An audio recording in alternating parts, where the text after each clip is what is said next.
याद है कि नहीं याद है?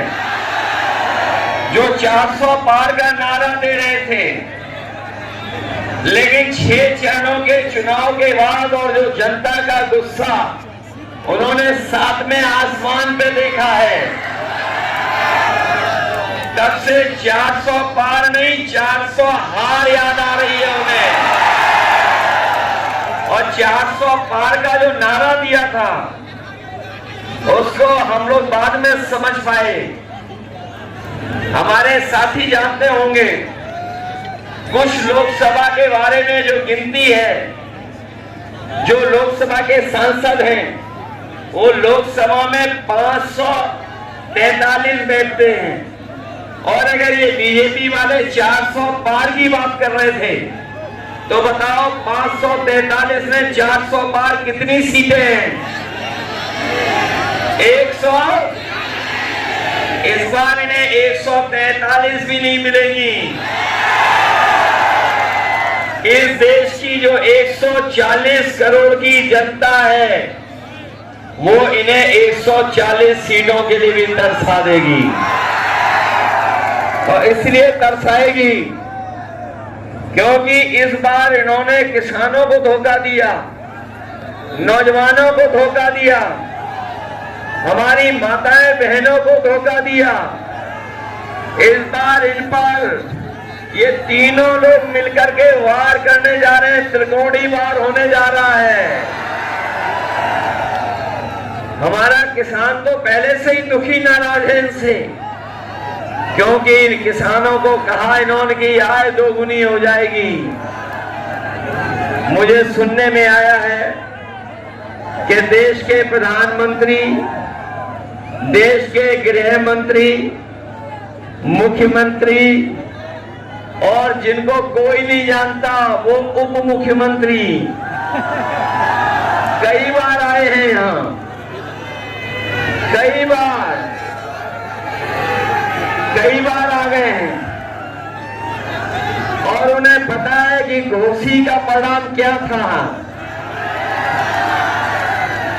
उन्हें जब घोसी का परिणाम पहले ही पता है तो सोचिए क्यों आ रहे थे वो इसलिए आ रहे थे कि आप अपने वोट के दिन सावधान रहना। बताओ वोट के दिन आप लोग सावधान रहोगे कि नहीं रहोगे? जहां इन्होंने किसानों को धोखा दिया था, वहीं हमारे नौजवान जानते होंगे कि एक एक नौजवान को इन्होंने जब कभी परीक्षा देने गया तो इन्हें धोखा मिला है। कोई परीक्षा ये सरकार नहीं करा पाई। जब भी परीक्षा हुई इस सरकार में पेपर लीक हो गया, और पता नहीं कहां पर लीक है जो अभी तक सरकार लीकेज नहीं रोक पाई है। बताओ पेपर लीक हुए कि नहीं हुए? और जो नौजवान जानता होगा, जिसने परीक्षा की तैयारी की होगी, पढ़ा लिखा, अभी तक जितनी भी परीक्षाएं हुई हैं सब परीक्षाओं के पेपर लीक हो गए। और याद रखना नौजवान साथियों, ये पेपर लीक नहीं हुए हैं, इस सरकार ने जानबूझ करके पेपर लीक कराए हैं, और इसलिए पेपर लीक कराए जिससे नौजवानों को उन्हें नौकरी न देनी पड़ जाए। इन नौकरी की वजह से न केवल आपका भविष्य अंधकार में डाला है, बल्कि हमारे नौजवान साथियों सोचना जा करके घर बैठ करके पिछले 10 साल में जो आपको बेरोजगार बनाया है, नौकरी नहीं दी है, आपका 1/3 जीवन इन्होंने बर्बाद करने का काम किया। 1/3 जीवन बर्बाद कर दिया। और यहाँ का मऊ का नौजवान, यही गाजीपुर, बनारस, आजमगढ़ और आसपास के गोरखपुर के नौजवान तैयारी करते थे फौज की।